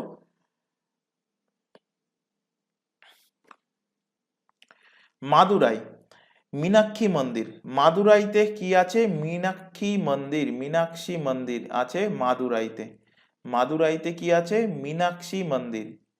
তারপরে দেখো এখান থেকে ভূপাল, এখানে নেক্সট দেখো কি ভূপালে অর্থাৎ মধ্যপ্রদেশের ভূপালে আছে খজুরাহো টেম্পল, খজুরাহো মন্দির আছে কোথায়? ভূপালে। তারপরে চলে আসো এখানে তিরুবনন্তপুরমেই কিন্তু আছে পদ্মনাভ মন্দির। তিরুবনন্তপুরমেই আছে পদ্মনাভ মন্দির। আর উজ্জয়িনীতে আছে মহাকালেশ্বর মন্দির। তো এই দুটো সোজাসুজি ঠিক আছে, ওপরের দুটো ক্রস হবে, অর্থাৎ এর সাথে 2, এর সাথে এখানে 1 আছে কেটে গেল, এর সাথে এখানে 2 আছে হতে পারে, এর সাথে এখানে 1 আছে কেটে গেল, এর সাথে 3 আছে এটাও কেটে গেল। অর্থাৎ এই কোশ্চেন থেকে একটা আইডিয়া তোমাদের চলে আসছে, যদি একটাই তোমার জানা থাকে যে মাদুরাইতে কি আছে? মীনাক্ষী মন্দির, তো সেটাতেই তুমি অ্যান্সার করে দিতে পারছো। তো অ্যান্সার হয়ে যাচ্ছে এখানে অপশন নাম্বার বি এখানে কিন্তু সঠিক অ্যান্সার আসছে। পরের কোশ্চেনে চলে আসো। নিম্নলিখিত কোন স্থানটি হিমাচল প্রদেশের দ্বিতীয় রাজধানী, সেকেন্ড রাজধানী? তো হিমাচল প্রদেশের ক্যাপিটাল কি? হিমাচল প্রদেশের ক্যাপিটাল কি? দুটো ক্যাপিটাল হয়, একটা গরমের সময় সামার টাইমে, গরমের সময়, আরেকটা হয় উইন্টারের টাইমে। এবার দেখো এখান থেকে মনে রাখা সহজ উপায়, সামার কোন অক্ষর দিয়ে শুরু হচ্ছে? এস। তো এস ফর কি? সিমলা, এস ফর হলো সিমলা। বাকি যেটা সেটা হয়ে যাবে সেকেন্ড রাজধানী, তার নাম কি? যার নাম হলো ধর্মশালা, এবং সেটা হয়ে যাবে উইন্টারের রাজধানী, শীতকালের রাজধানী। তো অ্যান্সার কি হয়ে যাবে? দ্বিতীয় রাজধানী ধর্মশালা। অপশন নাম্বার ডি এর কিন্তু সঠিক অ্যান্সার হবে। তো হিমাচল প্রদেশের প্রসঙ্গ যেহেতু এসে, হিমাচল প্রদেশের বর্তমান যিনি চিফ মিনিস্টার পদে নিযুক্ত আছেন তার নাম কি? তার নাম হলো সুখবিন্দর সিং সাকু। সুখবিন্দর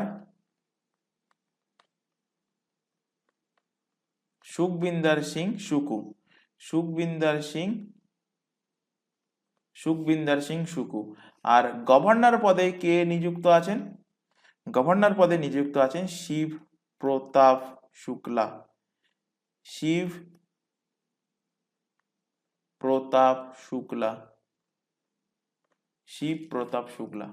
পরবর্তী কোশ্চেনে চলে আসো। ওয়াটার পোলো খেলাটিতে একটি দলে মোট কতজন খেলোয়াড় থাকে ওয়াটার পোলো খেলাতে? তো তার আগে দেখো এখানে কিছু ইম্পর্টেন্ট খেলা এবং তাতে কতজন প্লেয়ার থাকে সেটা এখান থেকে নোট ডাউন করাচ্ছি। মোস্ট ইম্পর্টেন্ট, বহুবার এক্সামে কোশ্চেন দিয়েছে। ফার্স্টে লেখো 11 জন প্লেয়ার। 11 জন প্লেয়ার কোন কোন খেলাতে থাকে? 2-3টে খেলাতে থাকে। ফুটবল, প্রত্যেকে জানো ফুটবলে প্রত্যেকটা টিমে কিন্তু 11 জন করে প্লেয়ার থাকে। তার পাশাপাশি ক্রিকেট খেলাতেও প্রত্যেকটা টিমে 11 জন করে প্লেয়ার থাকে। তার পাশাপাশি হকি খেলাতেও কিন্তু প্রত্যেকটা টিমে 11 জন করে প্লেয়ার থাকে। তারপর লেখো 9 জন প্লেয়ার থাকে কোন টিমে? বেসবলে 9 জন থাকে। এছাড়া খো খেলাতেও কিন্তু 9 জন করে প্লেয়ার থাকে। 15 জন প্লেয়ার থাকে কোন খেলায়? রাগবি খেলাতে থাকে কতজন করে? 15 জন করে থাকে। নেক্সট দেখো 7 জন প্লেয়ার থাকে কোন কোন খেলায়? 4 জন প্লেয়ার থাকে কোন খেলাতে থাকে? কবাডি আরেকটা যেটা এখানে কোশ্চেনে আছে water polo, water polo, water polo এবং কবাডিতে থাকে কতজন প্লেয়ার? 7 জন। তো অ্যান্সার কি হয়ে যাবে? অপশন বি, 7 জন প্লেয়ার এর কিন্তু সঠিক অ্যান্সার হবে। আরো দুটো লিখে নাও। 6 জন প্লেয়ার থাকে কোন খেলাতে? 6 জন প্লেয়ার থাকে ভলিবল, ভলিবলে থাকে 6 জন প্লেয়ার। 5 জন প্লেয়ার থাকে বাস্কেটবলে, 5 জন প্লেয়ার থাকে বাস্কেটবল খেলায়। আর 4 জন প্লেয়ার থাকে পোলো খেলাতে, 4 জন প্লেয়ার থাকে। এগুলো কিন্তু এক্সাম পয়েন্ট অফ ভিউ থেকে ইম্পর্টেন্ট, এগুলো অবভিয়াসলি তোমরা খাতায় নোট ডাউন করবে। পরবর্তী কোশ্চেনে চলে আসো। নিম্নলিখিত কোন লেখকের ছদ্মনাম হলো স্বপন বুড়ো? স্বপন বুড়ো কার ছদ্মনাম? স্বপন বুড়ো হলো অখিল নিয়োগী, অখিল নিয়োগীর ছদ্মনাম হলো স্বপন বুড়ো। অপশন সি এর সঠিক অ্যান্সার। আচ্ছা, পশ্চিমবঙ্গের যে এক্সামগুলো হয়ে থাকে তাদের সব থেকে একটা ফেভারিট কোশ্চেন থাকে এই নিকনেম অর্থাৎ ছদ্মনাম নিয়ে। তো কিছু নিকনেম আমি এখানে ইনক্লুড করাবো যেগুলো বহুবার এক্সামে কোশ্চেন দিয়েছে। তো ফার্স্টে এখানে লেখো, তোমরা স্টার মার্ক দিয়ে পাশে লিখে দাও খাতায় যেখানে নোট ডাউন করছো, কালী প্রসন্ন সিংহ, কালী প্রসন্ন, কালী প্রসন্ন সিংহ। কোশ্চেন দেবে তোমাদের, যেমন এখানে কোশ্চেনটা দিয়েছে যে স্বপন বুড়ো কার ছদ্মনাম, তো কোশ্চেন দেবে যে হুতুম প্যাঁচা নামে পরিচিত কে? হুতুম প্যাঁচা নামে পরিচিত কে? তো হুতুম প্যাঁচা, হুতুম প্যাঁচা নামে পরিচিত হলেন কালী প্রসন্ন সিংহ। নেক্সট এখান থেকে লেখো তরুণ রয়, তরুণ রয়, তরুণ রয়, যে অপশানে যেগুলো আছে সেগুলোই আগে লেখাচ্ছি। তরুণ রয়, তরুণ রয়ের নিকনেম কি? ধনঞ্জয় বৈরাগী, ধনঞ্জয়, ধনঞ্জয় বৈরাগী, ধনঞ্জয় বৈরাগী হলো তরুণ রয়ের নিকনেম। নেক্সট লেখো, অপশন ডিতে আছে যেটা গৌরী কিশোর ঘোষ, গৌরী কিশোর,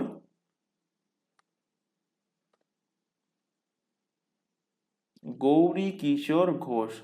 তো এনার ছদ্মনাম কি? গৌরী কিশোর ঘোষের ছদ্মনাম হলো রূপদর্শী, রূপদর্শী, রূপদর্শী।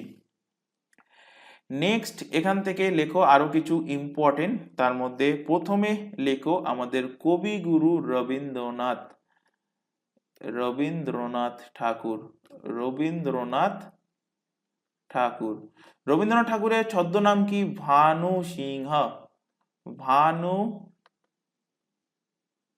ভানু সিংহ হলো রবীন্দ্রনাথ ঠাকুরের ছদ্মনাম। নেক্সট লেখো শরৎচন্দ্র চট্টোপাধ্যায়, শরৎচন্দ্র চট্টোপাধ্যায়, শরৎচন্দ্র চট্টোপাধ্যায়। শরৎচন্দ্র চট্টোপাধ্যায়ের লেখা শরৎচন্দ্র চট্টোপাধ্যায়ের যে ছদ্মনাম, সেই ছদ্মনামটা কি? ছদ্মনাম হবে অনিলা দেবী। বহুবার কোশ্চেন দিয়েছে, দেখবে যে অনিলা দেবী ছদ্মনামে কে পরিচিত? তো অ্যান্সার হবে কি? শরৎচন্দ্র চট্টোপাধ্যায়। নেক্সট লেখো বলাই চাঁদ, বলাই, বলাই চাঁদ মুখোপাধ্যায়, বলাই চাঁদ কি? মুখোপাধ্যায়। বলাই চাঁদ মুখোপাধ্যায় কোন ছদ্মনামে পরিচিত? তো ইনি বনফুল, ব থেকে বন, তো বনফুল, বনফুল ছদ্মনামে পরিচিত কে? বলাই চাঁদ মুখোপাধ্যায়। এই তিনটে কিন্তু মোস্ট ইম্পর্টেন্ট, বহুবার দিয়েছে, রবীন্দ্রনাথ, ভানু সিংহ, শরৎচন্দ্র চট্টোপাধ্যায়, অনিলা দেবী আর বলাই চাঁদ মুখোপাধ্যায় বনফুল। নেক্সট লেখো Michael Madhusudan Dutta, Michael Madhusudan Dutta. Michael Madhusudan Dutta কি নামে পরিচিত?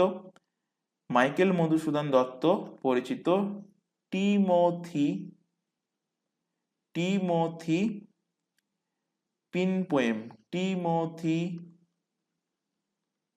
পিনপোয়েম নামে পরিচিত মাইকেল মধুসূদন দত্ত। সুনীল গঙ্গোপাধ্যায়, নেক্সট লেখো সুনীল গঙ্গোপাধ্যায়, সুনীল গঙ্গোপাধ্যায়। সুনীল গঙ্গোপাধ্যায় কি নামে পরিচিত? নীল লোহিত, নীল লোহিত নামে কে পরিচিত? সুনীল গঙ্গোপাধ্যায়। নেক্সট এখান থেকে লেখো, এখানে আরেকটা লাস্টই লেখাবো, কমলাকান্ত। কমলাকান্ত কার ছদ্মনাম? তো বঙ্কিমচন্দ্র, বঙ্কিমচন্দ্র চট্টোপাধ্যায়, বঙ্কিমচন্দ্র চট্টোপাধ্যায় কি নামে পরিচিত? কমলাকান্ত, কমলাকান্ত নামে পরিচিত। নেক্সট কোশ্চেনে চলে আসো, প্রথম বাঙালি মহিলা পাইলট কে ছিলেন? প্রথম কি বলেছে? বাঙালি মহিলা পাইলট। তো প্রথম বাঙালি মহিলা পাইলট ছিলেন দুর্বা, দুর্বা বন্দ্যোপাধ্যায়। অপশন ডি এর কিন্তু সঠিক অ্যান্সার হবে। এখানে বাকি যে অপশনগুলো আছে এগুলোও কিন্তু ইম্পর্টেন্ট। প্রথমে দেখো আরতি সাহা, আরতি সাহা থেকে রিলেট করো, ইনি প্রথম ভারতীয়, ফার্স্ট ইন্ডিয়ান, ফার্স্ট ইন্ডিয়ান, অথবা বলতে পারো ফার্স্ট এশিয়ান, ফার্স্ট এশিয়ান মহিলা, ফার্স্ট ইন্ডিয়ান ওম্যান বা এশিয়ান ওম্যান, সরি ওম্যান হবে, first Asian woman to swim, to swim, ইনি একজন সাঁতারু ছিলেন যিনি সাঁতার কেটেছিলেন কি কোথা দিয়ে? ইংলিশ চ্যানেল দিয়ে। তো প্রথম ভারতীয় মহিলা বা প্রথম এশিয়ার মহিলা যিনি ইংলিশ চ্যানেলে সাঁতার কেটেছেন তার নাম কি? আরতি সাহা।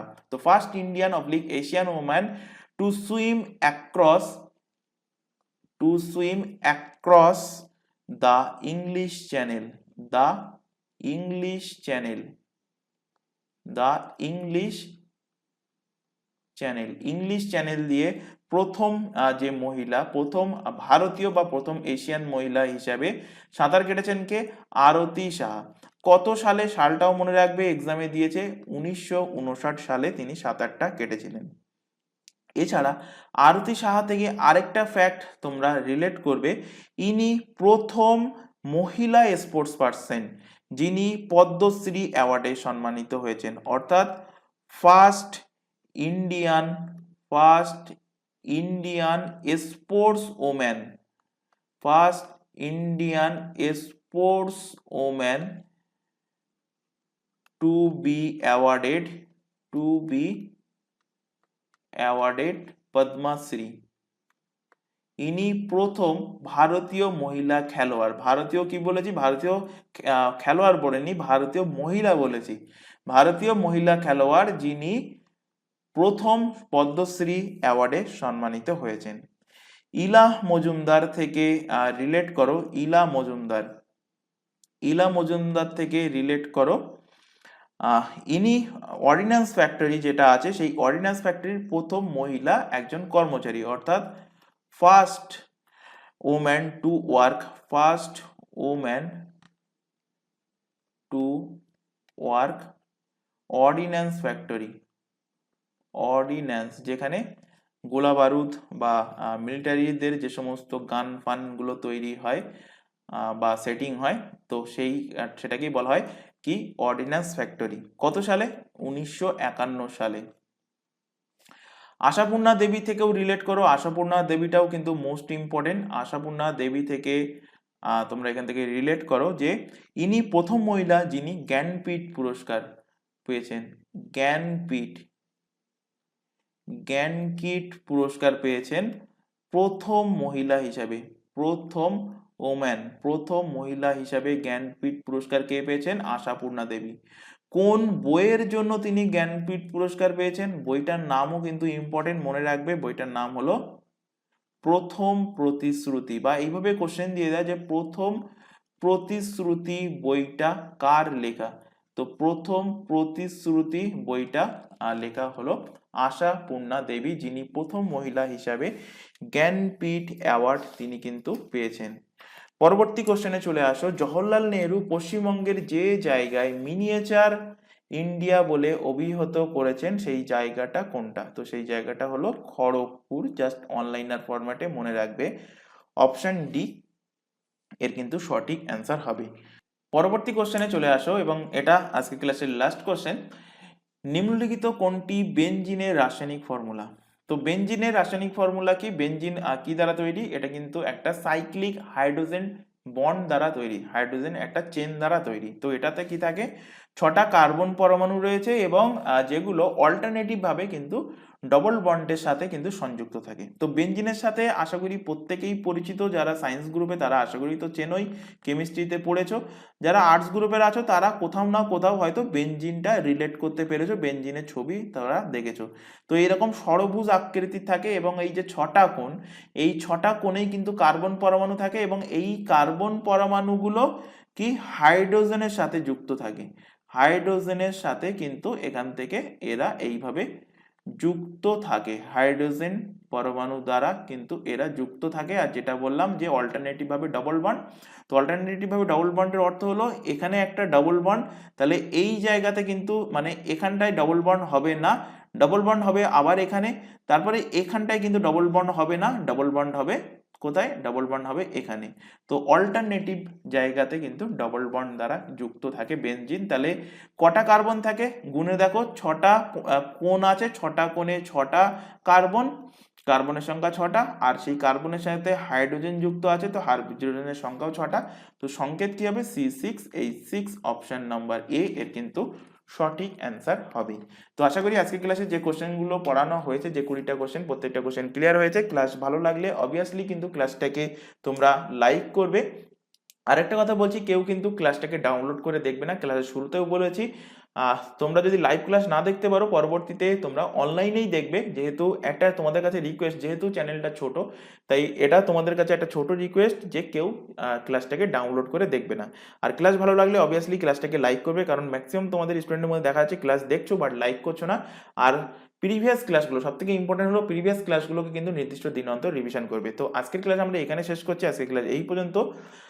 নেক্সট দেখা হবে পরবর্তী ক্লাস নিয়ে। Thank you.